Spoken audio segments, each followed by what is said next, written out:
Ce jour-là, j'étais assis dans le parc, ouvrant ma boîte à sandwich. J'ai remarqué un vieil homme frêle, sans abri, aux yeux fatigués. J'ai déchiré mon sandwich en deux et lui ai offert une moitié. Il l'a accepté en silence. Puis, de manière inattendue, il m'a tendu un morceau de papier avec un numéro de téléphone inscrit dessus, me disant seulement « Appelle-moi quand tu auras vraiment besoin d'une issue ». Quelques jours plus tard, j'ai décidé de l'appeler et j'ai organisé une rencontre. Dans un café tranquille, il m'attendait déjà, son regard ferme et résolu. Il m'a regardé droit dans les yeux et a dit « Je sais qu'ils t'ont tout pris. Travaille avec moi. Nous ferons payer ces gens et nous reprendrons ce que tu as perdu. » À ce moment-là, j'ai réalisé que l'opportunité de chercher justice pour moi-même et pour mon nouveau-né était arrivée. Je m'appelle Darren Banner. Pour que vous compreniez pourquoi je suis assise ici, face à un vieil homme mystérieux, aux yeux perçants et à une promesse obsédante, je dois vous raconter mon histoire depuis le début. Depuis mes premiers jours, depuis les rues appauvries, où j'ai grandi avec des rêves plus grands que les toits qui fuyaient. Je suis né dans un quartier ouvrier du Bronx, à New York, où l'odeur d'huile de machine et le bruit des klaxons de camions se mélangeaient en une bande sonore infinie de la vie. Notre petite maison était nichée dans une rue étroite, aux murs tachés, et dont le toit fuyait chaque fois qu'il pleuvait. Mon père, Tom Banner, était un homme à tout faire. Il avait des mains rugueuses et calleuses, mais elles étaient remarquablement habiles lorsqu'il maniait un marteau ou une clé. Ma mère, Dorothy, travaillait 2 emplois pour éviter que notre famille ne tombe dans la misère. Le jour, elle enseignait à temps partiel dans une école primaire voisine. Et la nuit, elle se tenait derrière le comptoir d'une petite dîner où l'odeur de graisse et le cliquetis des assiettes ne cessaient jamais. Notre maison était exiguë, avec seulement un petit salon, une minuscule cuisine et 2 chambres où le vent sifflait à travers les fissures chaque hiver. Mais malgré la pauvreté, cette maison était toujours remplie d'amour. Je me souviens encore des soirs où mon père s'asseyait dans son fauteuil usé, racontant des histoires de sa jeunesse, tandis que ma mère chantait doucement les chansons qu'elle avait apprises de sa grand-mère. Ils n'avaient pas grand-chose, mais ils m'avaient moi, et j'avais eux. C'était tout ce dont nous avions besoin. Dès mon plus jeune âge, j'ai réalisé la dureté du monde extérieur. Une fois, j'ai accompagné mon père dans un manoir d'un quartier chic pour réparer la plomberie. Le propriétaire, un homme en costume brillant, a regardé mon père comme s'il était une tache sur un tapis coûteux. Il a réprimandé mon père pour sa lenteur, alors que mon père travaillait sans relâche depuis des heures. Je suis resté là, un garçon de 8 ans, serrant les poings, sentant le sang monter à mon visage.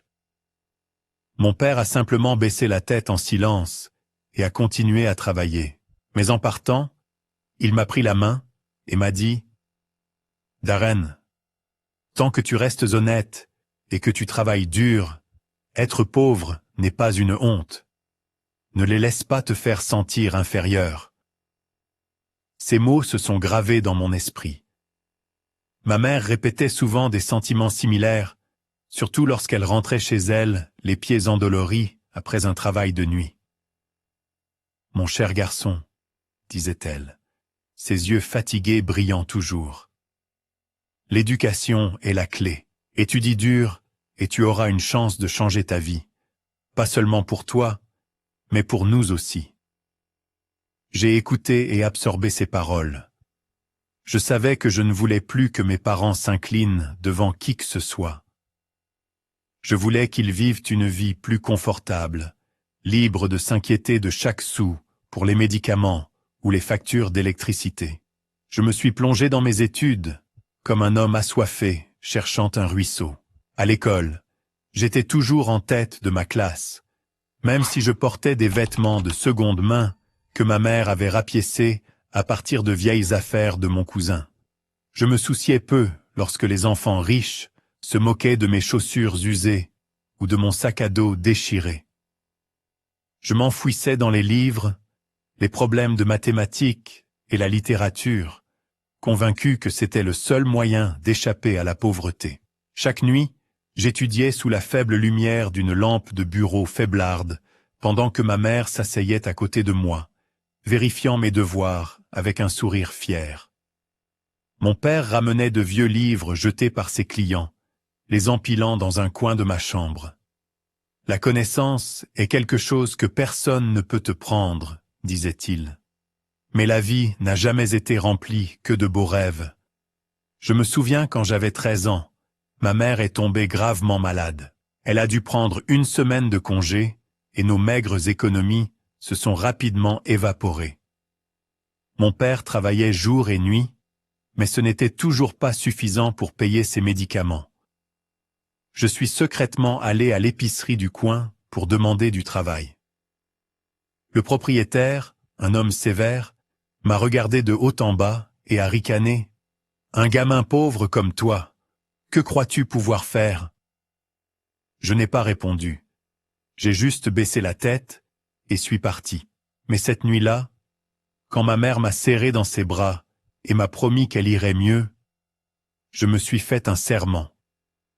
Je ne laisserai plus jamais personne regarder ma famille de haut.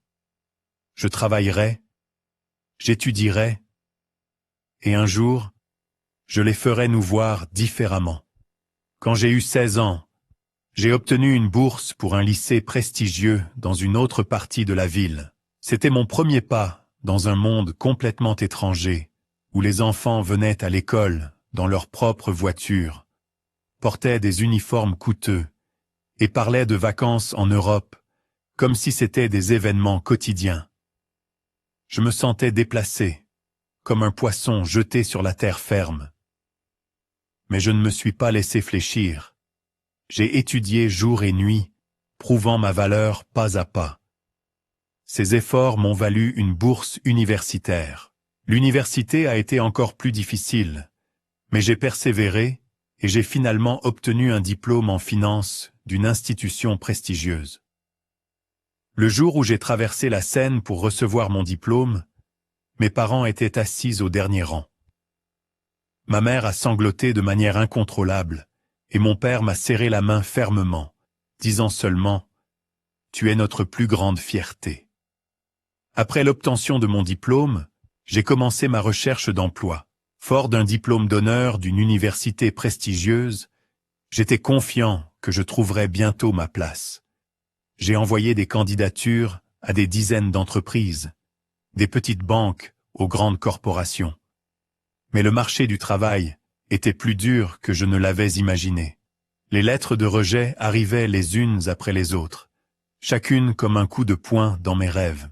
Un recruteur m'a regardé de haut en bas, son regard scrutateur s'attardant sur la vieille chemise qu'on m'avait prêtée. « D'où venez-vous » a-t-il demandé, son ton empreint de suspicion.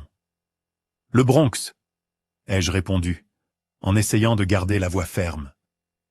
Il a esquissé un léger sourire et a dit « Merci, nous vous contacterons. » Mais je savais qu'il n'appellerait pas jamais.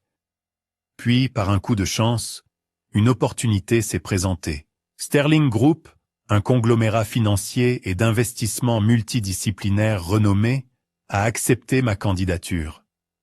Je me souviens encore du jour de l'entretien, mon cœur battant la chamade en entrant dans leur gratte-ciel imposant de Manhattan avec ses murs de verre étincelants et ses sols en marbre poli. Je me sentais petit, comme un étranger perdu parmi les costumes chers et les conversations remplies de jargon financier de haut niveau.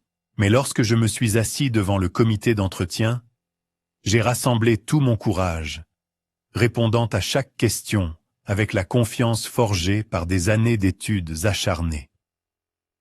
Ils ont hoché la tête, pris des notes, et à la fin, j'ai été embauché dans le département d'analyse d'investissement. Le salaire de départ n'était pas élevé, Mais pour un gamin du Bronx, c'était une étape qui a changé sa vie. Mes premiers jours chez Sterling Group ont été intenses. Je travaillais comme une machine. J'arrivais tôt, partais tard, vérifiais chaque chiffre, analysais chaque rapport et ne laissais aucune erreur passer.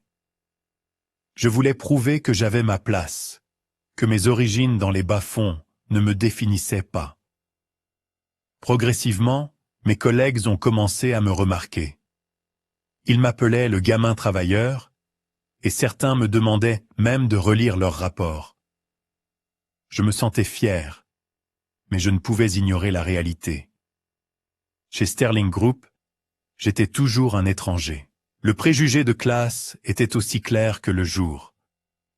Les collègues nés dans des familles riches, éduqués dans des écoles de l'Ivy League, étaient traités différemment.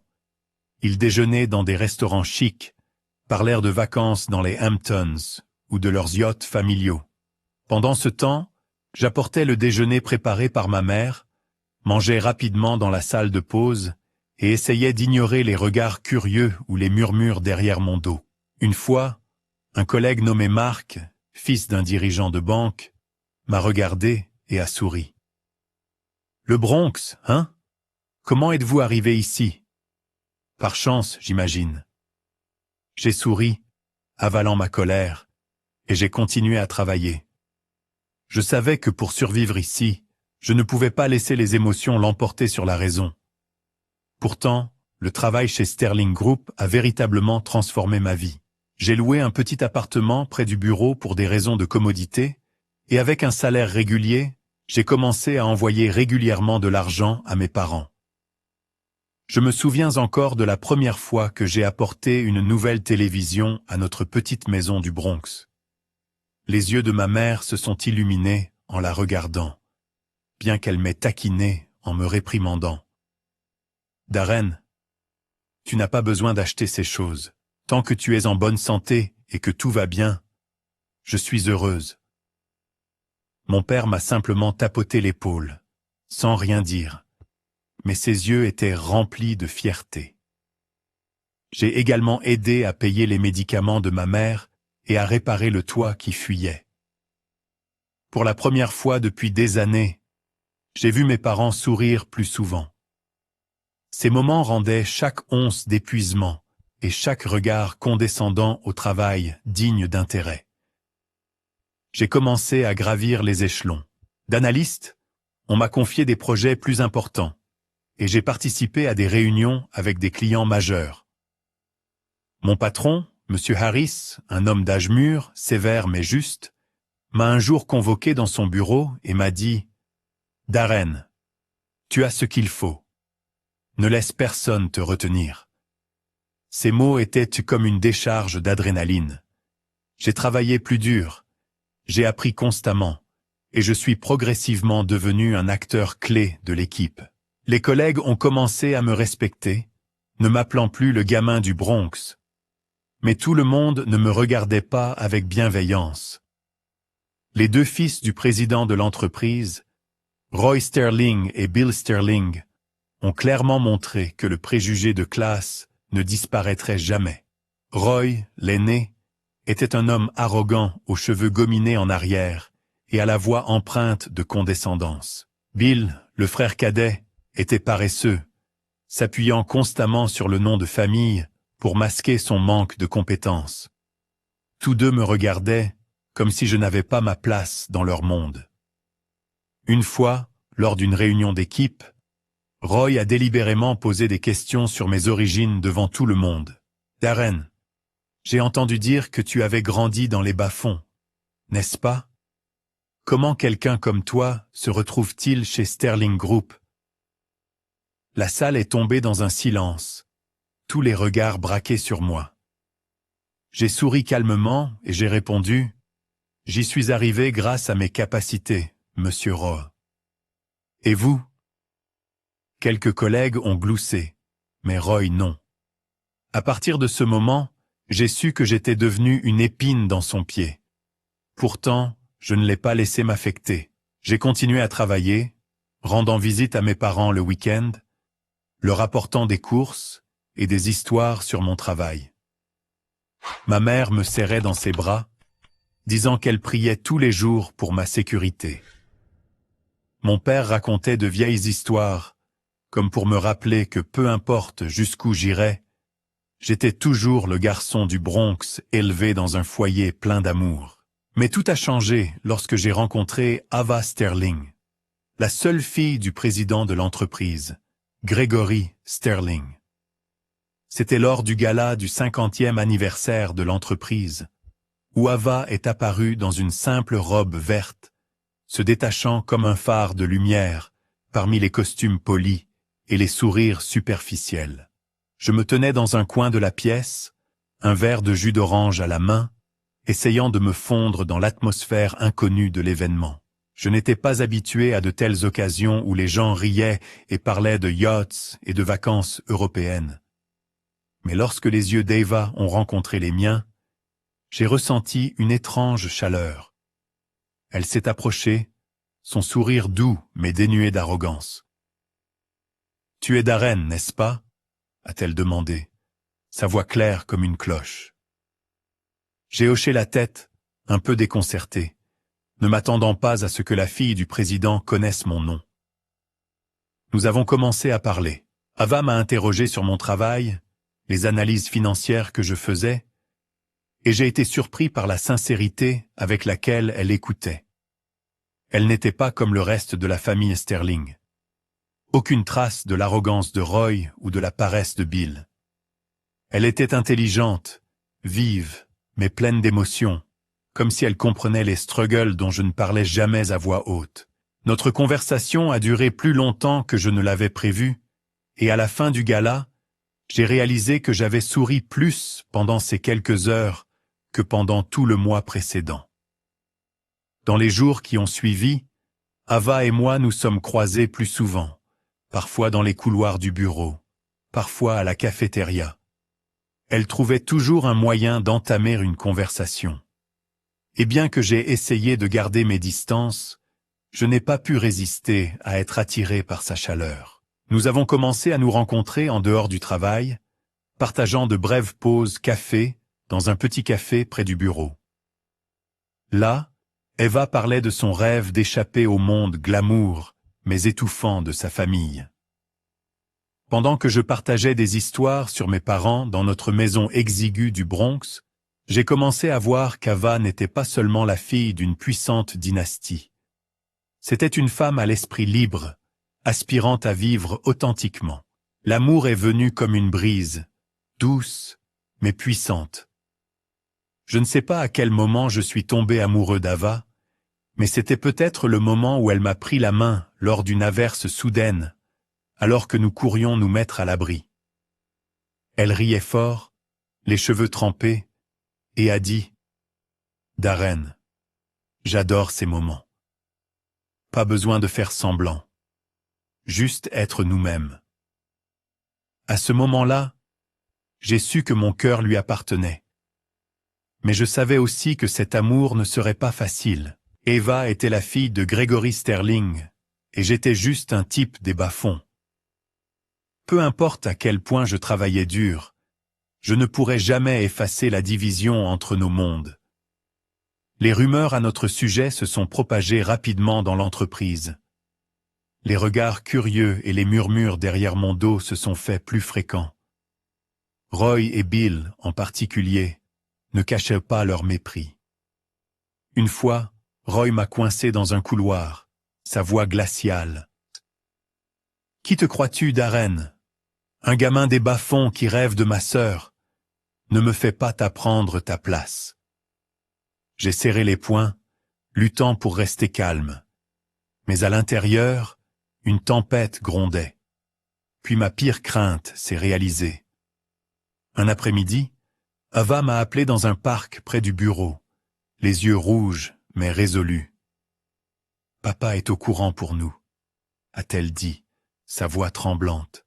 « Il a dit que si je ne romps pas avec toi, il te licenciera. » Non seulement cela, il a menacé de couper tout mon soutien financier. Mon sang s'est glacé.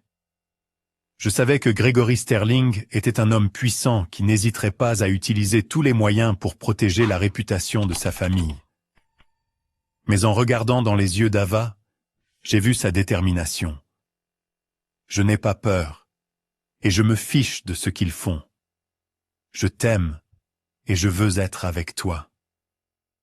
Ces mots ont fait fondre mon cœur, mais m'ont aussi rempli de peur. Je ne voulais pas qu'Eva perde tout à cause de moi. J'avais vu mes parents vivre une vie entière dans la pauvreté, et je ne voulais pas qu'Ava endure cela. Mais elle m'a serré la main plus fort que jamais et a dit « Nous traverserons ça ensemble, Darren. Je crois en toi. » À ce moment-là, j'ai su que je ne pouvais pas revenir en arrière. J'aimais Eva et je me battrais pour la garder à mes côtés, même si cela signifiait affronter le monde. Nous avons décidé de nous marier malgré toutes les objections. Quand je l'ai demandé en mariage, Eva m'a serré dans ses bras, des larmes coulant sur ses joues, mais un sourire radieux sur ses lèvres. « T'avoir suffi », a-t-elle dit. Mais la famille Sterling ne ressentait pas la même chose. Gregory m'a convoqué dans son bureau, une grande pièce ornée de peintures coûteuses et de fenêtres donnant sur l'horizon de Manhattan. Il était assis derrière son bureau, son regard froid et perçant. « Pensez-vous être digne de ma fille, Darren ?» a-t-il demandé, sa voix basse mais autoritaire. « Vous n'appartenez pas à ce monde. Si vous persévérez, je veillerai à ce que vous perdiez tout. Votre emploi, votre réputation, tout. » Je me suis tenu droit, soutenant son regard.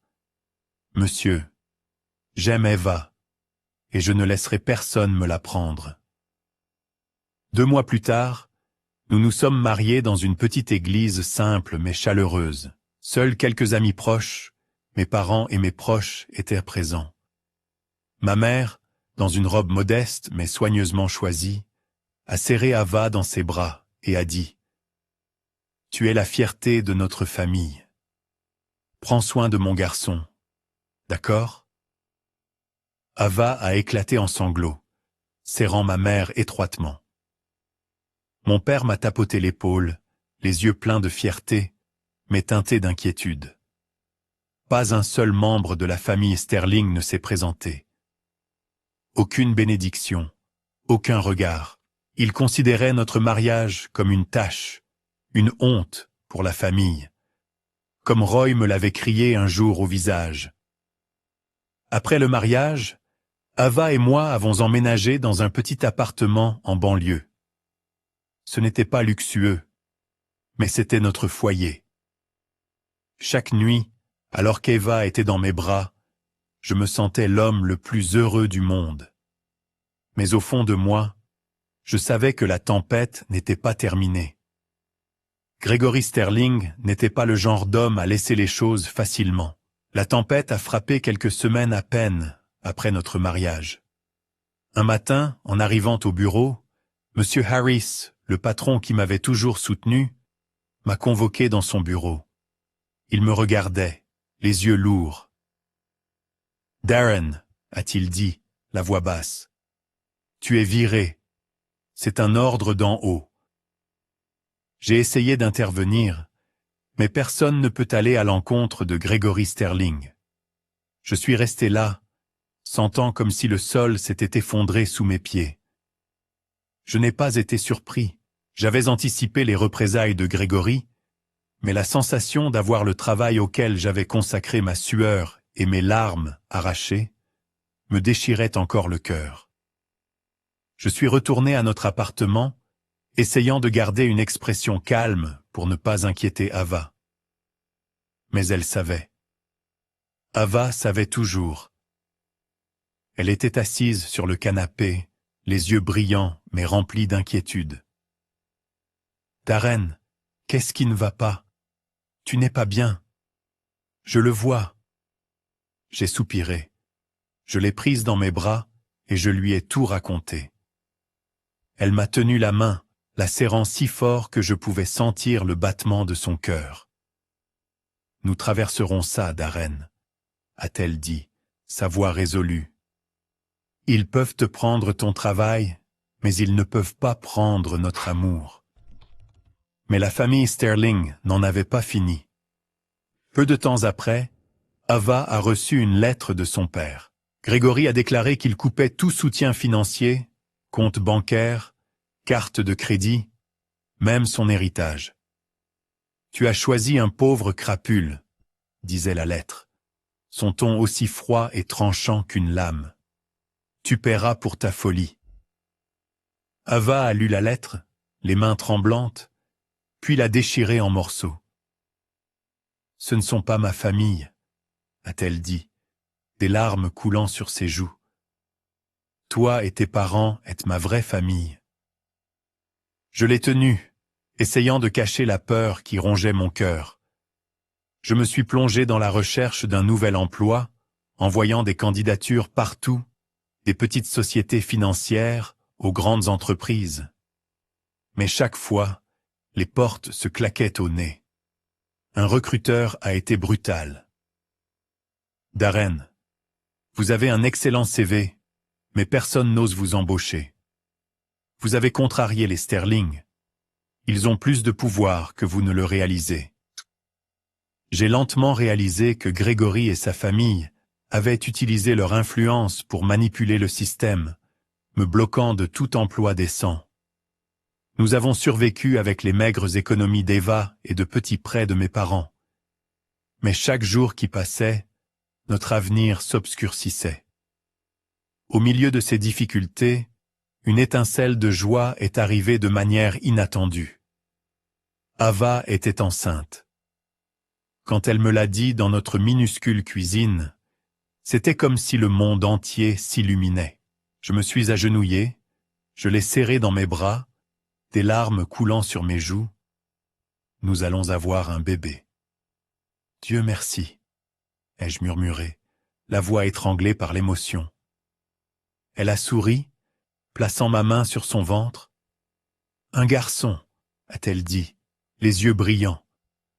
Je veux le nommer Tony, d'après mon grand-père, la seule personne de ma famille qui m'ait jamais vraiment aimé. J'ai hoché la tête, ressentant un regain de force. Mais cette joie n'a pas duré. Alors qu'Ava entrait dans son 8e mois de grossesse, elle a commencé à s'affaiblir. Elle était souvent fatiguée, s'évanouissant parfois sans explication. Je l'ai emmenée à l'hôpital, le cœur battant d'inquiétude. Les médecins ont dit qu'elle avait une complication rare mais dangereuse de la grossesse. Nous ferons tout notre possible, ont-ils dit. Mais j'ai vu le malaise dans leurs yeux. Je tenais la main d'Ava, essayant de rester calme, mais à l'intérieur, une tempête faisait rage. Je ne pouvais pas la perdre. Vraiment pas. Le jour où Ava a commencé son travail, je suis resté à ses côtés dans la salle d'accouchement, lui serrant la main, priant de toutes mes forces. Mais ensuite, le médecin m'a écarté, sa voix tremblante. « Darren, nous avons un problème. L'état d'Ava est critique. Nous ne pourrons peut-être sauver que la mère ou l'enfant. » Le monde semblait s'effondrer sous mes pieds. « Sauvez Eva !» ai-je presque crié, ma voix brisée par le désespoir. « S'il vous plaît, sauvez ma femme. » Dans la panique, je me suis précipité dans la salle d'accouchement. Ava gisait là, le visage pâle, sa respiration faible. Elle semblait sentir quelque chose. Elle a lutté pour ouvrir les yeux, sa main tremblante tendant la mienne, murmurant « Darren, tu dois sauver notre bébé. Promets-moi que tu protégeras Tony. » J'ai secoué la tête, des larmes tombant comme la pluie, incapable d'accepter la pensée de la perdre. Mais Eva m'a serré la main plus fort, sa voix faible mais résolue. « Laisse-moi faire ça pour notre enfant. Tu dois être fort pour Tony. » Je me suis effondré près de son lit, sanglotant comme un enfant. Chaque seconde ressemblait à une condamnation à mort. Puis les médecins ont pris leur décision finale. Tony est né. Un petit garçon, mais en bonne santé, aux yeux clairs, tout comme sa mère. Mais Eva, la femme que j'aimais plus que ma propre vie, était partie pour toujours. Je suis resté immobile, tenant Tony dans mes bras, sentant mon cœur se briser. Elle avait tout sacrifié pour donner la vie à notre fils, et moi, impuissant, je n'avais rien pu faire pour la sauver. Les funérailles d'Ava ont eu lieu un jour de pluie.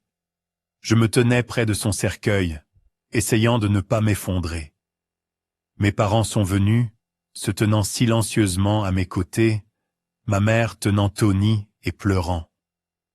La famille Sterling était également présente, mais pas pour pleurer. Roy s'est approché, le mépris dans les yeux. « C'est le résultat de ta stupidité, Darren. Cet enfant est une tache, une lignée impure. » Bill se tenait à proximité, souriant. « Tu devrais partir d'ici avant que les choses n'empirent. » Même Gregory, avec son attitude glaciale, a regardé mes parents et a dit « Votre famille est une honte. Élever un fils qui a osé souiller la lignée Sterling. » Mon père a baissé la tête, tenant la main de ma mère, essayant de rester calme. Ma mère serrait Tony plus fort, comme pour le protéger de ses mots venimeux. Je suis resté là, le sang bouillant mais impuissant à agir. Au plus profond de moi, un feu a commencé à brûler, non pas de haine, mais de détermination. J'ai juré de ne pas laisser les Sterling continuer à piétiner les gens que j'aimais. Je protégerai Tony et je leur ferai payer ce qu'ils avaient fait à Eva, à moi et à notre famille. Après les funérailles, j'ai ramené Tony dans la petite maison de mes parents dans le Bronx. L'appartement qu'Eva et moi appelions notre foyer n'était plus qu'un douloureux souvenir. Je ne pouvais pas me le permettre, ni supporter de faire face au mur qui portait encore sa chaleur. Mes parents nous ont accueillis sans un mot de reproche, seulement des étreintes silencieuses et des yeux remplis de tristesse. Ma mère, de ses mains fragiles, a pris Tony dans ses bras et lui a chanté de la même voix claire qu'elle me chantait quand j'étais enfant. Mon père a tranquillement aménagé un vieux berceau dans un coin de la maison, celui qu'il avait fait pour moi il y a 30 ans. « Reste ici, Darren », a-t-il dit, sa voix basse mais ferme. La famille, c'est pour s'appuyer les uns sur les autres. Mais je savais que je ne pouvais pas compter éternellement sur mes parents. Ils vieillissaient, leur santé déclinait, et leurs maigres économies suffisaient à peine à payer leurs médicaments et leurs dépenses courantes. Je devais me ressaisir pour trouver un moyen de subvenir aux besoins de Tony et de prendre soin de mes parents. J'ai recommencé ma recherche d'emploi. Je savais que les Sterling avaient utilisé leur influence pour s'assurer que je ne trouverais pas d'emploi bien rémunéré à New York. Alors, je me suis tourné vers des petits boulots, livrant des colis, servant des tables, travaillant même comme gardien de nuit dans un supermarché. Chaque jour, je quittais la maison avant le lever du soleil et je rentrais quand Tony dormait déjà dans les bras de ma mère. Le peu d'argent que je gagnais suffisait à peine pour le lait de Tony et pour couvrir les factures de services publics. Certaines nuits, je m'asseyais près de son berceau, le regardant, son petit visage, et ressentais une douleur indescriptible. Tony avait les yeux d'Ava, brillants, doux et pleins de vie. Chaque fois que je les regardais, c'était comme si Ava me rappelait « Sois fort pour Tony ». Ma vie est devenue un cycle sans fin d'épuisement et de déception. Je travaillais 16 heures par jour, mais ce n'était jamais assez pour subvenir aux besoins de ma famille. Ma mère commença à tousser plus fréquemment, et mon père, bien qu'il essayât de le cacher, ne pouvait masquer la douleur au dos qui le tourmentait chaque fois qu'il essayait de réparer quelque chose à la maison. J'apportais de l'argent à la maison, mais il disparaissait rapidement dans les médicaments, les couches et les factures qui s'accumulaient. Une fois, j'ai dû vendre la montre qu'Ava m'avait donnée, un cadeau qu'elle avait acheté avec ses dernières économies avant que sa famille ne la coupe. En remettant la montre à l'acheteur, j'ai eu l'impression de vendre un morceau de mon cœur. Mais je n'avais pas le choix. Tony avait besoin de manger, et mes parents avaient besoin de vivre. Dans mes moments les plus faibles, je me demandais si je faisais la bonne chose. J'avais combattu pour l'amour, défiant tous les préjugés, mais le prix avait été la vie d'Ava. Et maintenant, j'entraînais toute ma famille dans la tempête. Certaines nuits, quand Tony pleurait de faim, je ne pouvais pas me permettre d'acheter tout de suite. Je m'asseyais dans le coin de la cuisine, la tête enfouie sur la table, me sentant plus impuissant que jamais. Eva me manquait, son sourire, la façon dont elle me tenait la main et disait que nous surmonterions tout. Mais maintenant, elle était partie, et il ne me restait que Tony, un enfant minuscule et innocent qui dépendait entièrement de moi. Un conflit intérieur me rongeait chaque jour. J'aimais Tony, j'aimais mes parents, mais je ne pouvais supporter le sentiment que je les faisais échouer. Je rêvais de donner à Tony une vie meilleure, de laisser mes parents se reposer après des années de difficultés. Mais je ne savais pas par où commencer. Une fois, en me regardant dans le miroir, je me suis à peine reconnu. Des cernes sous les yeux, des cheveux en désordre, un visage émacié marqué par l'épuisement. Je me demandais, était-ce toujours le Darren qu'Ava aimait? Était-ce toujours l'homme qui avait juré de changer la vie de sa famille? Mais au milieu de cette obscurité, une faible lueur brillait encore. C'était dans le sourire de ma mère, fatigué mais chaleureux, alors qu'elle tenait Tony. C'était dans mon père, malgré son mal de dos, me racontant de vieilles histoires pour me réconforter. Et c'était dans Tony, à peine quelques mois, qui me tenait le doigt et souriait. Un sourire pur, tout comme celui d'Eva. Ces moments me rappelaient les enseignements de mes parents. L'intégrité et la résilience d'Aren. Ce sont des choses que personne ne peut te prendre. Je savais que je ne pouvais pas abandonner. J'ai commencé à chercher de petites opportunités, tout ce qui pouvait m'aider à me remettre sur pied.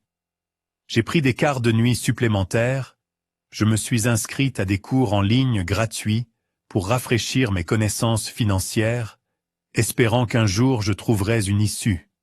Je ne savais pas comment affronter la famille Sterling, mais je savais que je ne pouvais pas les laisser gagner. Le serment que j'avais fait sous la pluie aux funérailles d'Ava brûlait encore en moi. Et puis, un soir fatidique, le destin a frappé d'une manière que je n'avais jamais imaginée. Par l'intermédiaire d'un vieil homme mystérieux, d'un morceau de papier froissé et d'une promesse qui pourrait tout changer. Je me souviens encore clairement de ce moment, par un après-midi maussade dans le parc. Dans ma main, il y avait un sandwich que j'avais acheté à la hâte. Apercevant un vieil homme sans abri recroquevillé sur un banc, mon estomac s'est serré. Sans trop réfléchir, j'ai déchiré le sandwich en deux et lui ai offert un morceau. Il l'a accepté, ses mains tremblantes contrastant avec ses yeux étonnamment vifs, comme s'il pouvait voir à travers mon âme. Puis, silencieusement, il a sorti un morceau de papier avec un numéro de téléphone écrit à la main. « Appelle-moi », a-t-il dit, sa voix basse et énigmatique. « Quand tu auras vraiment besoin d'une issue. » J'ai glissé le papier dans ma poche, pensant que ce n'était qu'un geste étrange de gratitude. Mais en rentrant chez moi, épuisé après un quart de nuit, je n'arrêtais pas de penser à ces paroles. Une issue, quelque chose que je désirais plus que tout. Cette nuit-là, je me suis assis dans la petite cuisine de mes parents, la faible lumière jaune projetant des ombres sur le papier froissé. Tony dormait profondément dans la pièce voisine. Mes parents s'étaient couchés, mais je savais que ma mère ne dormait que par intermittence pour veiller sur Tony, tandis que mon père cachait la douleur au dos qu'il ressentait en réparant notre toit qui fuyait. Je ne pouvais pas les laisser continuer à vivre ainsi. Ne pas laisser Tony grandir dans la même pauvreté que moi. J'ai pris le téléphone, mes doigts hésitants sur les touches.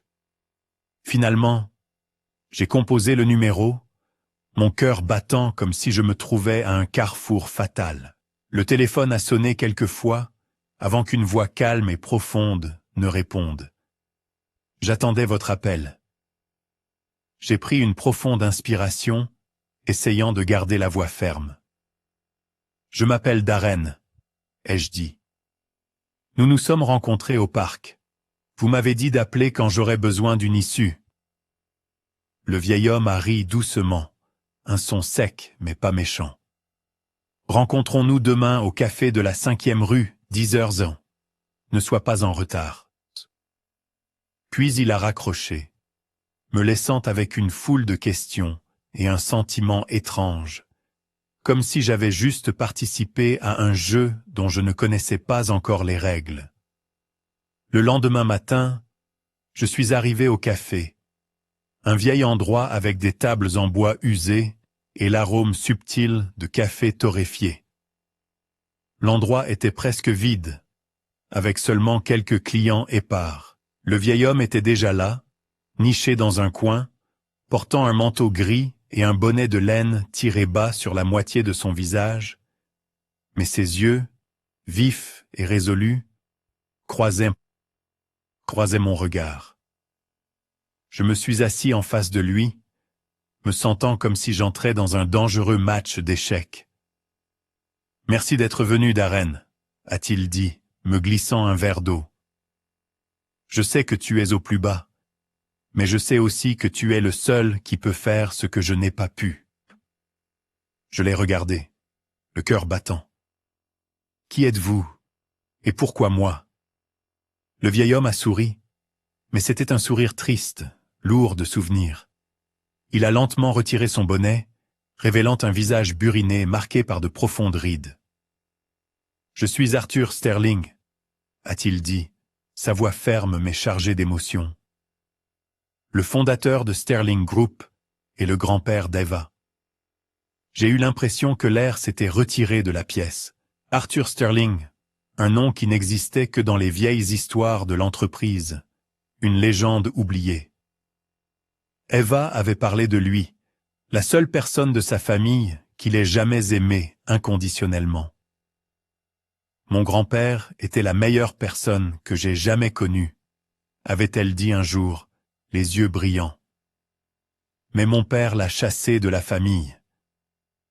Je n'aurais jamais imaginé le rencontrer, encore moins qu'il apparaisse dans ma vie à ce moment précis. Arthur a commencé à parler, sa voix montant et descendant comme les pages d'un vieux livre qu'on ouvre. Il avait construit Sterling Group à partir de rien, avec le rêve de créer un héritage pour sa famille. Mais son fils et sa belle-fille l'avaient trahi. Il l'avait dupé pour lui faire signer ses parts, l'avait diffamé et l'avait forcé à quitter l'entreprise. « J'ai tout perdu, Darren, » a-t-il dit, son regard distant. « L'entreprise, mon honneur, ma famille, mais je n'ai jamais arrêté de surveiller. Je savais pour toi depuis ton passage chez Sterling Group. J'ai vu ton intégrité, la façon dont tu aimais Eva, malgré tous les préjugés. Et quand tu l'as perdue, j'ai su que tu étais le seul avec suffisamment de raisons de faire tomber Grégory. » Arthur a fait une pause, puis a esquissé un faible sourire. Notre rencontre dans le parc, ce n'était pas une coïncidence, c'était ma façon de te joindre. Je me suis assis là, essayant de traiter ces mots. « Pourquoi me faites-vous confiance ?» ai-je demandé, la voix pleine d'émotion. Arthur m'a regardé droit dans les yeux. « Parce que tu as ce que la famille Sterling a perdu. La résilience et un vrai cœur. Tu ne t'es pas incliné devant les insultes de Roy et Bill. Tu t'es battu pour Ava, et maintenant tu te bats pour ton fils. Je vois en toi le feu que j'ai laissé s'éteindre. Puis il a fait glisser un dossier épais et usé sur la table. Je l'ai ouvert, les mains tremblantes, le cœur battant à tout rompre en parcourant les pages.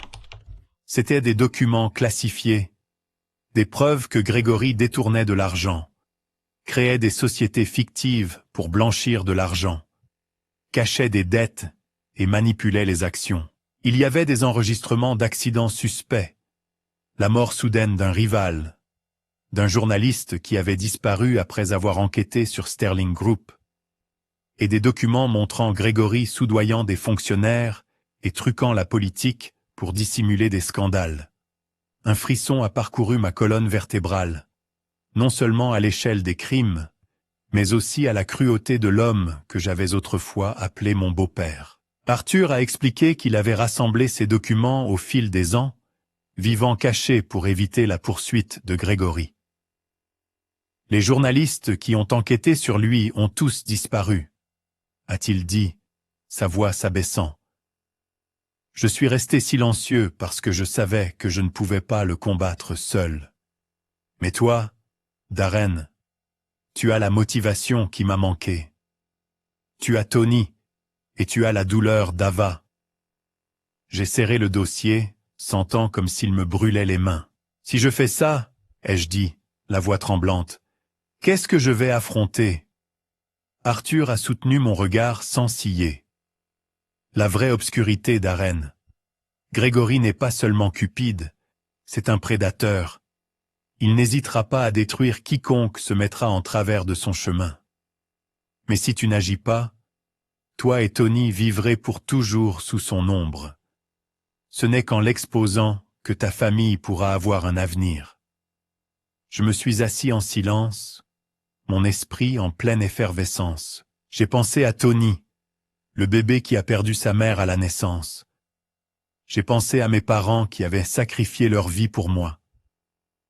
Et j'ai pensé à Ava, à son sourire, à sa dernière promesse. Protéger Tony. Je savais que je ne pouvais pas revenir en arrière. Ce n'était pas seulement une chance de chercher justice pour Eva. C'était une déclaration de guerre contre un empire sombre.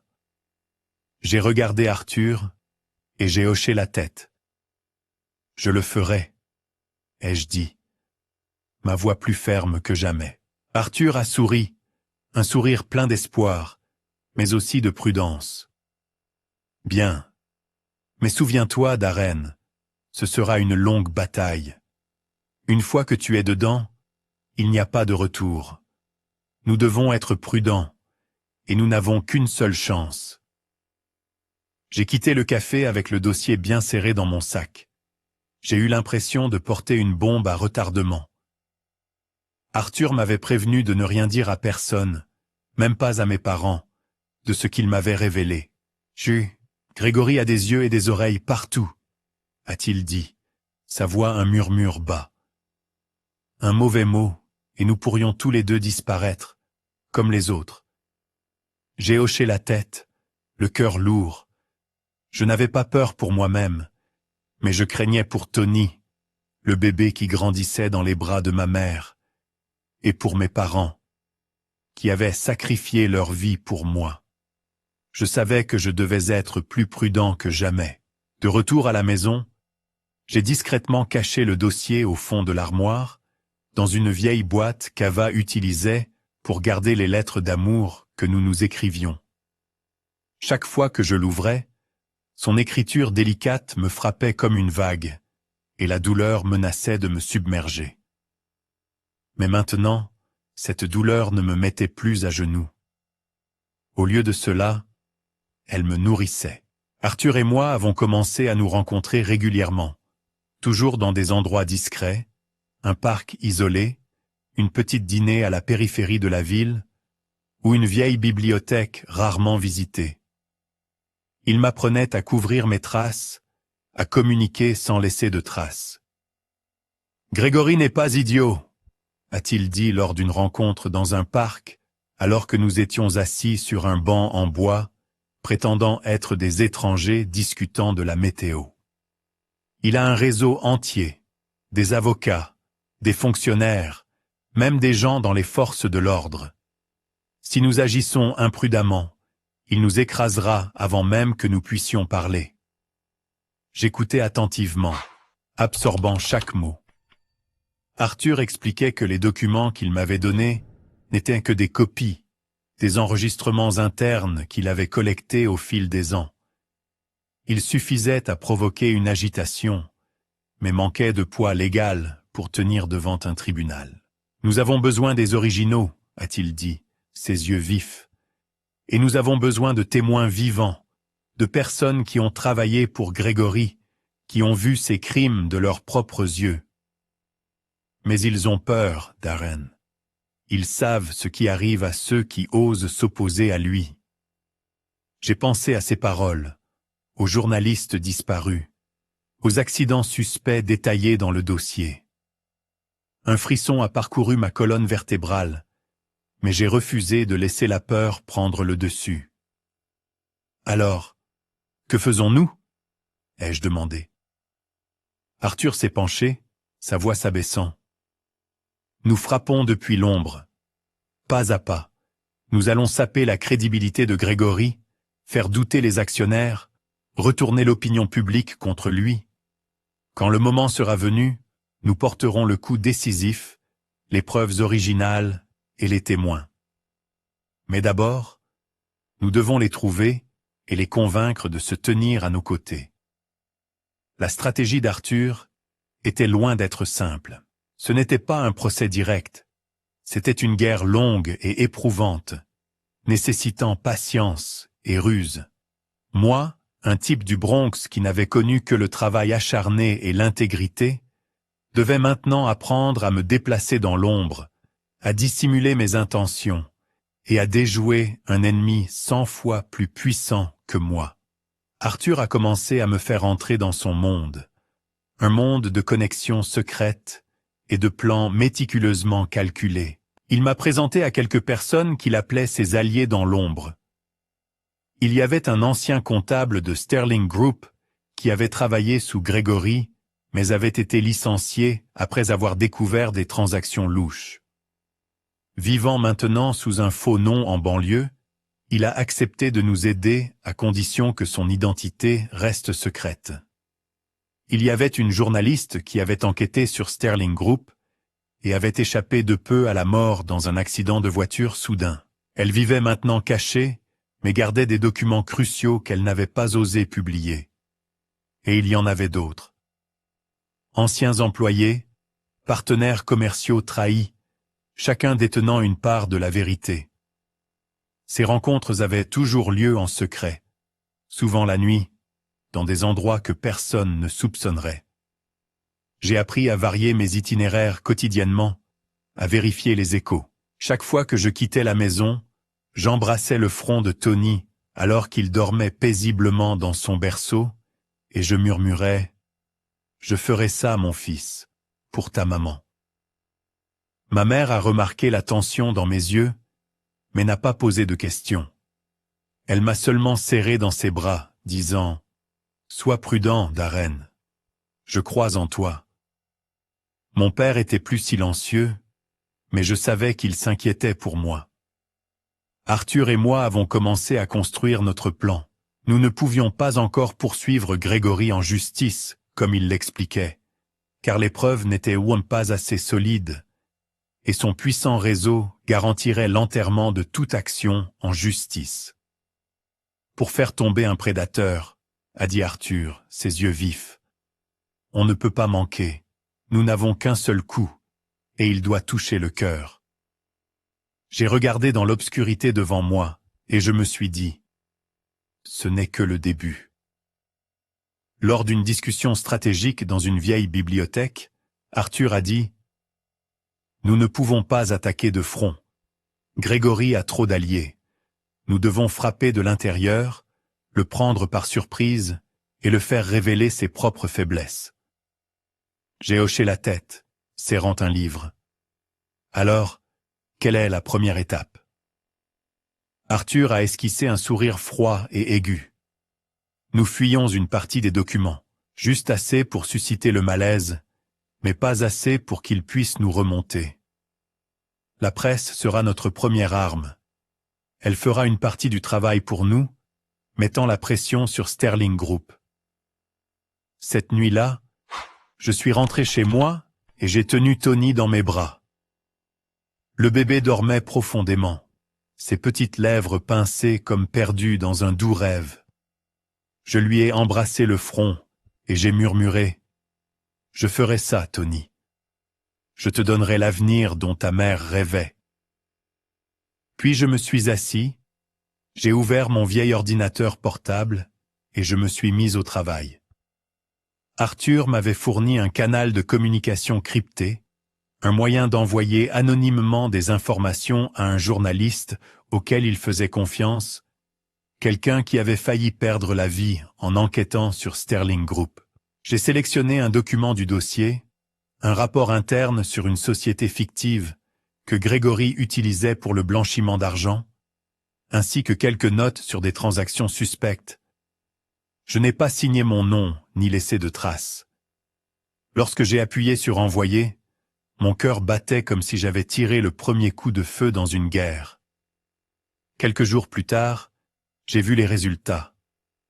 Un petit article est apparu dans un journal financier réputé avec le titre « Sterling Group. Y a-t-il quelque chose d'ombre dans leur rapport financier ?»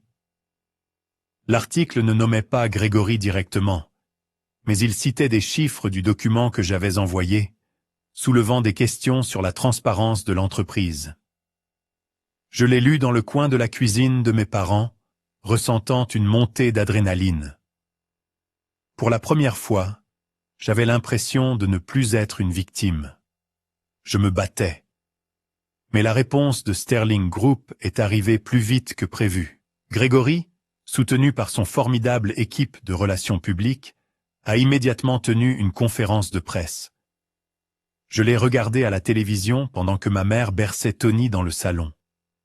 Grégory, dans un costume coûteux, se tenait devant les microphones, sa voix aussi douce qu'un politicien aguerri.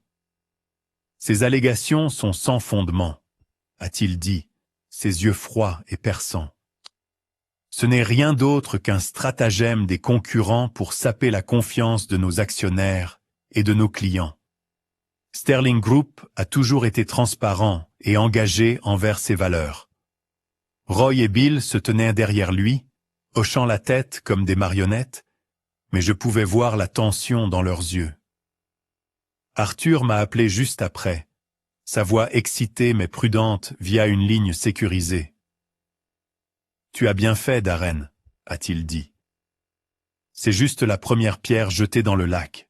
Les remous vont se propager, mais nous devons être patients.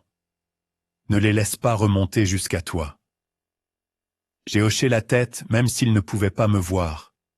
« Ils ne me trouveront pas, » ai-je dit, ma voix résolue. Mais au fond de moi, je savais que le danger se rapprochait. Dans les jours qui ont suivi, les remous ont commencé à se propager. Les petits actionnaires de Sterling Group, ceux qui échappaient au contrôle de Grégory, ont commencé à poser des questions. Quelques articles supplémentaires sont apparus, approfondissant les irrégularités dans les rapports financiers. Les médias ont commencé à s'en apercevoir, et j'ai vu le nom de Sterling Group dans les gros titres de plus en plus fréquemment. Arthur et moi sommes restés cachés, regardant de loin, comme des ombres dans l'obscurité. Chaque fois que nous nous rencontrions, j'apprenais de plus en plus à couvrir mes traces et à envoyer des informations sans laisser d'indices. Mais ma vie était toujours loin d'être facile. J'ai continué à faire des petits boulots, à courir contre la montre pour subvenir aux besoins de Tony et de mes parents. Certaines nuits, après être rentré d'un quart de travail, je m'asseyais près du berceau de Tony, le regardant dormir paisiblement, et ressentais une peur rampante. Je m'attaquais à un empire, et si j'échouais, ce ne serait pas seulement moi qui souffrirais. Toute ma famille paierait le prix. Mais alors, j'ai pensé à Ava, la façon dont elle me tenait la main et disait que nous surmonterions tout. Je me suis souvenu des paroles d'Arthur. Nous n'avons qu'un seul coup. Et je me suis dit que je ne pouvais pas m'arrêter. J'ai continué à diffuser des documents, de petits morceaux à la fois, comme des gouttes d'eau qui font déborder un verre, un rapport sur un prêt secret, un email interne révélant la corruption de Grégory envers un fonctionnaire. Chaque document était une balle tirée depuis l'ombre, visant le cœur de Sterling Group. Je ne savais pas si Grégory se doutait de quelque chose, mais je pouvais sentir la tension dans l'air. Une fois, en passant devant un kiosque à journaux, j'ai vu Roy en première page avec le titre « Le fils du président de Sterling Group soupçonné de fraude ». Je me suis arrêté, le cœur battant, et j'ai acheté le journal. L'article ne me mentionnait pas, ni Arthur, mais je savais que nous faisions trembler leur empire. Arthur et moi nous sommes rencontrés à nouveau dans une petite dîner à la périphérie de la ville, où la faible lumière et la faible affluence garantissaient que personne ne remarquait deux hommes assis dans un coin. Il m'a regardé, ses yeux mêlant fierté et inquiétude. « Tu t'en sors bien », a-t-il dit. « Mais à partir de maintenant, les choses vont devenir plus dangereuses. Grégory ne restera pas les bras croisés. » J'ai hoché la tête, mes mains serrées. « Je suis prêt », ai-je répondu, bien qu'une peur informelle continuât de me remuer. Mais je n'arrêterai pas tant qu'ils n'auraient pas payé pour ce qu'ils avaient fait.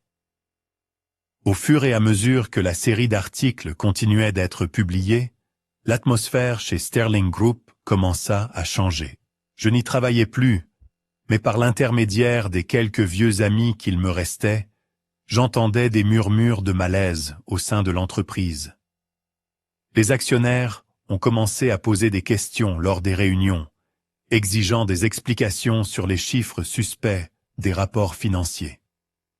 Grégory, soutenu par son formidable équipe, a essayé d'éteindre les flammes avec des déclarations polies et de belles promesses. Mais Arthur et moi ne nous sommes pas arrêtés. Nous savions que les articles seuls ne suffisaient pas. Nous avions besoin d'une chaîne de frappe implacable, chacune plus forte que la précédente, pour faire vaciller Sterling Group.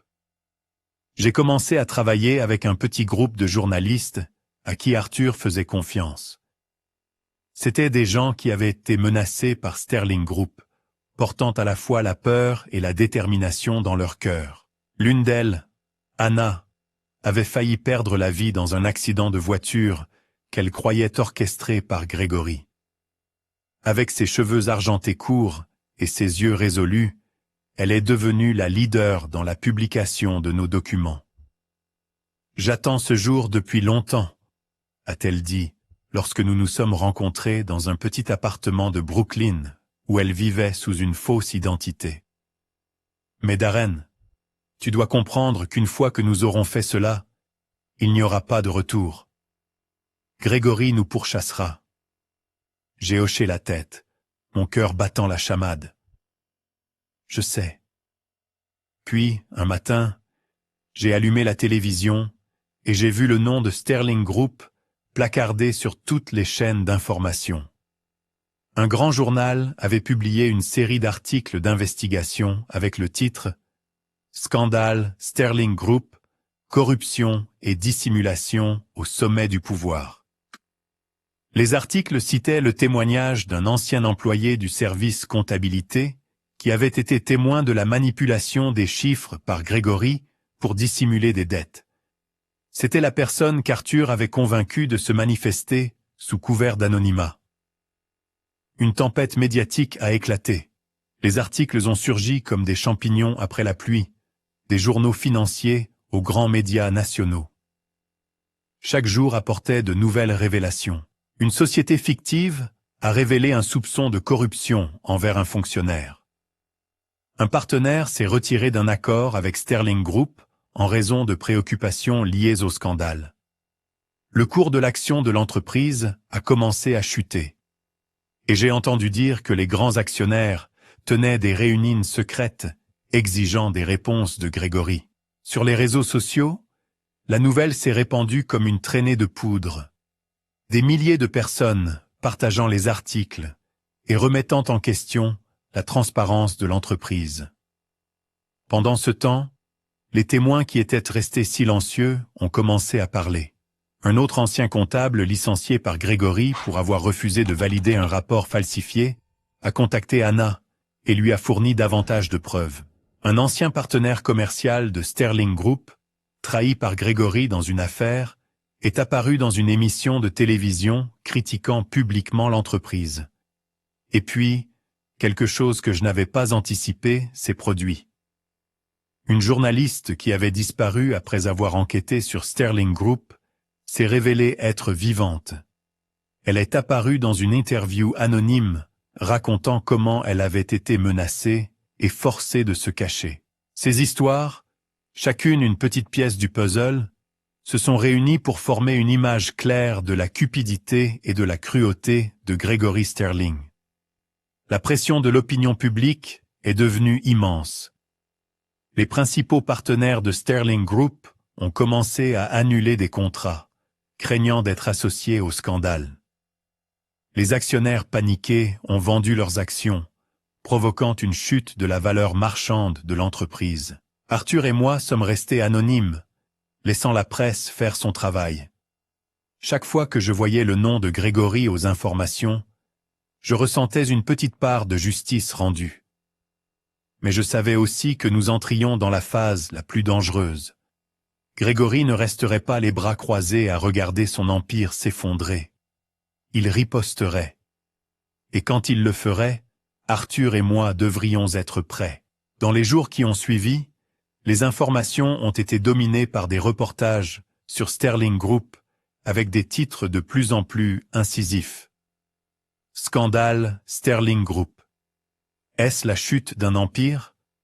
Ou le président Grégory Sterling sous la pression des actionnaires et des enquêteurs?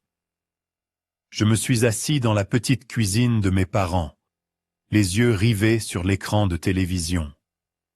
Je savais que Grégory cherchait la personne derrière les fuites. Une fois, j'ai reçu un message d'un vieil ami chez Sterling Group m'avertissant que Roy et Bill interrogeaient tous les employés et avaient même engagé des enquêteurs privés pour retrouver la source des documents. « Sois prudent, Darren », disait le message. « Ils sont furieux. » Mon cœur s'est emballé en le lisant, puis je l'ai supprimé immédiatement. Je n'ai pas répondu, ne laissant aucune trace. Les grands actionnaires de Sterling Group, autrefois fidèles à Grégory, ont commencé à vaciller. Ils ne faisaient plus confiance à ses promesses douces, ni aux discours polis de son équipe de relations publiques. Une assemblée générale extraordinaire des actionnaires a été convoquée, et cette fois, elle n'était pas sous le contrôle de Grégory.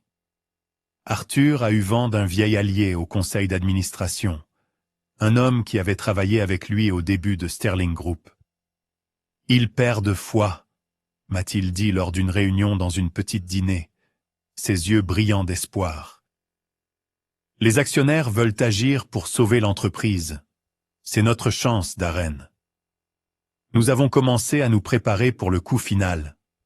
Arthur a contacté ses alliés, ceux qui avaient été trahis par Grégory, pour rassembler davantage de preuves originales. Contrats signés, emails indéniables, et même enregistrement d'un ancien assistant qui avait enregistré les réunions secrètes de Grégory. J'ai travaillé jour et nuit à examiner chaque document, m'assurant qu'il n'y avait aucune erreur. Le jour de l'assemblée des actionnaires, Arthur et moi sommes restés à l'écart. Nous ne pouvions pas montrer nos visages, ni laisser Grégory savoir que nous étions derrière tout cela. Au lieu de cela, nous avons envoyé les documents originaux à Anna. Avec un courage que je ne pouvais m'empêcher d'admirer, elle les a transmis à un groupe de grands actionnaires et à une agence d'investigation. Au début de la réunion, l'atmosphère dans la salle de conférence de Sterling Group était comme une poudrière, prête à exploser.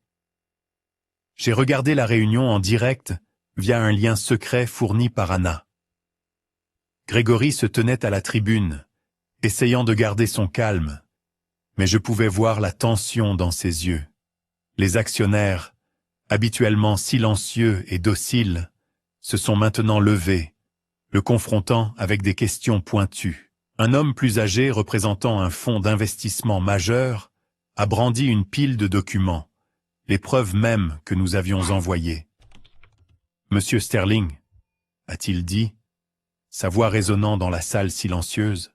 « Comment expliquez-vous ces fonds, ces sociétés fictives, ces pots de vin enregistrés dans vos propres emails ?»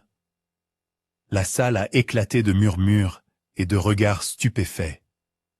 Roy et Bill, assis à côté de leur père, sont devenus pâles. Gregory a essayé de répondre, sa voix tremblante mais toujours empreinte d'arrogance. « C'est de la diffamation », a-t-il déclaré, perdant son sang-froid. « Ces documents sont fabriqués, répandus par des concurrents pour me faire tomber. » Mais plus personne ne le croyait. Un autre actionnaire s'est levé et a diffusé un enregistrement. La voix indubitable de Gregory discutant d'un pot de vin à un fonctionnaire pour dissimuler un scandale. La salle est tombée dans le silence, le seul son étant la respiration haletante de Gregory à travers le microphone. Puis quelque chose que je n'avais pas anticipé s'est produit. Un actionnaire majeur, autrefois un allié proche de Gregory, s'est levé et a proposé un vote de défiance. Nous ne pouvons pas laisser Sterling Group s'effondrer à cause de la cupidité d'un seul homme, a-t-il dit. Je propose de révoquer immédiatement Gregory Sterling et ses 2 fils du conseil d'administration. Des applaudissements ont éclaté, forts et résolus. J'ai ressenti une montée d'adrénaline, incapable de croire ce qui se déroulait. Gregory a essayé de crier pour reprendre le contrôle de la foule, mais plus personne ne l'écoutait. Le vote a eu lieu rapidement et les résultats ont été annoncés. Gregory, Roy et Bill ont été retirés du conseil. Un conseil temporaire a été formé, promettant une coopération totale avec les enquêteurs pour découvrir tous les scandales. Gregory et sa famille étaient maintenant sous une surveillance intense. Des agences d'investigation ont surgi, examinant chaque transaction, chaque compte, chaque email, pour retracer le détournement de fonds, le blanchiment d'argent et la fraude financière que nous avions exposés. J'imaginais le visage de Gregory, autrefois arrogant et intouchable, faisant maintenant face à des regards suspects et à des questions inévitables. Dans les jours qui ont suivi l'assemblée des actionnaires, l'atmosphère à New York semblait trembler sous l'effet de la tempête que nous avions déclenchée. La presse était implacable, produisant article après article. Pendant ce temps, Gregory, Roy et Bill ont été convoqués devant des agences d'investigation et j'ai entendu dire qu'ils avaient engagé une équipe d'avocats coûteux pour sauver leur réputation. Mais cette fois, personne ne pouvait couvrir la vérité. Les preuves que nous avions fournies, les emails, les contrats falsifiés, les enregistrements, étaient trop clairs, trop tranchants pour être rejetés. Une autre assemblée des actionnaires de Sterling Group a été prévue. Et cette fois, Arthur a décidé qu'il était temps pour nous de nous manifester. « C'est notre chance de clore le passé », a-t-il dit, sa voix basse mais puissante. « Je raconterai mon histoire, et tu raconteras la tienne. Ils ont besoin de savoir qui est derrière tout ça. » J'ai serré les poings, me sentant comme si je me tenais à un carrefour fatal. La réunion a eu lieu dans une grande salle de conférence à Manhattan, avec des murs de verre scintillants, dans une atmosphère aussi tendue qu'une salle d'audience. Arthur et moi sommes arrivés tôt, nous tenant dans un coin, observant la foule d'actionnaires, de journalistes et de membres du conseil provisoire. Gregory, Roy et Bill étaient absents, sous enquête et interdits d'assister. Au début de la réunion, quelques actionnaires de longue date ont immédiatement remarqué Arthur. Bien qu'il ait quitté l'entreprise il y a des années, et que son nom semblait relégué à la mémoire, la légende du fondateur de Sterling Group persistait encore dans les murmures. Soudain, un actionnaire éminent s'est avancé vers le podium, sa voix résonnant dans le hall. Aujourd'hui, nous avons l'honneur d'avoir la présence de l'homme qui a fondé Sterling Group. Beaucoup d'entre vous ne l'ont peut-être jamais rencontré, mais c'est une légende vivante parmi nous. S'il vous plaît, accueillez Monsieur Arthur Sterling pour quelques mots. Arthur s'est dirigé vers le podium d'un pas mesuré, un homme âgé rayonnant de dignité, les yeux vifs et la voix résonnante. « Je suis Arthur Sterling », a-t-il déclaré, et le hall est tombé dans le silence. Quelques personnes ont murmuré, reconnaissant le nom légendaire de l'homme qui avait fondé Sterling Group. J'ai été trahi par ma propre famille, chassé de l'entreprise que j'avais construite par mon fils, Gregory Sterling. Mais aujourd'hui, je suis revenu pour dire la vérité sur ces crimes, sur la cupidité qui a terni l'héritage de Sterling Group. Il a raconté son histoire, comment il avait été dupé pour signer ses parts, diffamé et isolé. Il a parlé de ses années de clandestinité, rassemblant des preuves, attendant la chance de retrouver justice. La salle était silencieuse, le seul son étant la voix puissante et émouvante d'Arthur. Puis il m'a regardé, ses yeux faisant signe. « Mais je n'ai pas fait ça seul », a-t-il dit. « Il y a un jeune homme qui a tout perdu à cause de la famille Sterling, mais qui s'est quand même élevé pour se battre. Darren Banner, s'il vous plaît, avancez. » Je suis monté sur le podium, mon cœur battant la chamade. Tous les regards étaient prêts et braqués sur moi, et j'ai eu l'impression que le monde entier regardait. « Je suis Darren Banner », ai-je dit, ma voix tremblant d'abord, puis devenant ferme. J'étais autrefois un employé de Sterling Group, humilié par Gregory Sterling et ses fils pour mes humbles origines. J'aimais Eva Sterling, et elle a tout sacrifié pour nous donner notre fils Tony. Mais la famille Sterling me l'a enlevé, a pris mon travail et a essayé de prendre l'avenir de mon fils. J'ai raconté mon histoire sur mon amour pour Eva, l'opposition et les représailles de la famille Sterling, sa mort, et les mois que j'ai vécus dans le désespoir. J'ai parlé de notre combat dans l'ombre, des documents qu'Arthur et moi avions diffusés, des témoins qui s'étaient manifestés. Je n'ai pas fait cela par haine, ai-je dit, regardant directement la foule. Je l'ai fait pour la justice, pour Eva, pour mon fils, et pour tous ceux que la famille Sterling a piétinés. Le hall a éclaté en applaudissements. Des larmes coulaient sur mes joues, non pas de tristesse, mais parce que pour la première fois, j'ai senti que je n'étais plus seul. Les actionnaires, autrefois silencieux sous le règne de Gregory, se sont maintenant levés, exprimant leur soutien. La presse a capturé chaque mot, et je savais que notre histoire, celle d'Arthur et la mienne, se répandrait loin et large. Nous n'étions plus des ombres. Nous étions des vainqueurs. Je savais que quelque part, Gregory, Roy et Bill regardaient la réunion sur un écran, et j'imaginais leurs visages, stupéfaits, furieux, réalisant que celui qui avait fait tomber leur empire était moi, Darren Banner, le pauvre type sans le sou qu'ils avaient autrefois moqué. L'honneur d'Arthur a été restauré, et il a été invité à rejoindre le conseil d'administration en tant que conseiller honoraire, mais il a décliné, me regardant avec un sourire fier. « C'est toi qui devrais diriger, Darren, » a-t-il dit. « Tu as le cœur et les capacités dont Sterling Group a besoin. » Dans une décision surprenante, le conseil m'a offert un poste au sein de la nouvelle équipe de direction en tant que PDG. J'étais stupéfait, incapable de croire qu'un gamin des rues pauvres du Bronx ait été reconnu et vu. Après ma nomination, j'ai déménagé mes parents dans une nouvelle maison, pas extravagante, mais assez confortable pour qu'ils puissent vivre sans se soucier des factures médicales ou d'un toit qui fuyait. Tony, mon petit garçon, a commencé à grandir dans un environnement aimant, avec de meilleurs soins et une meilleure nutrition. Ma mère lui racontait toujours des histoires le soir, et dans ces moments-là, mon cœur était réchauffé au-delà de toute mesure.